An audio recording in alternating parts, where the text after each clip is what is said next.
Walang sinayang na oras ang mga operatiba ng Kalinga PNP nang sirain ang tinatayang 6.8 na milyong pisong halaga ng tanim na marijuana sa kabundukan ng Kalinga.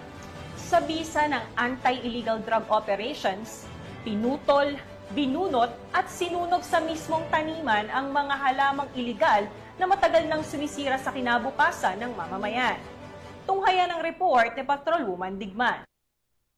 Tinatayang 6,800,000 na halaga ng fully grown marijuana plants, marijuana na may kabuwang halaga ng tinatayang 6,800,000 pesos standard drug price. Pagamat walang nahuling cultivators, lahat ng mga tanim ng marijuana ay agad na binunot at sinunog ng mga operatiba sa mismong lugar pagkatapos ng kaukulang dokumentasyon. Ang matagumpay na operasyong ito ay nagtatampok sa patuloy na pangako ng mga ahensya ng kapulisan na labanan ang mga iligal na aktibidad ng drogas sa rehiyon. Ang pagpuksang ito ng kapulisan ay bilang pagsuporta sa isinusulong ng Pangulong Ferdinand R. Marcos Jr. na whole of nation approach na kinakailangan para masugpo ang paglaganap ng iligal na droga at maging illegal drug-free ang bansa.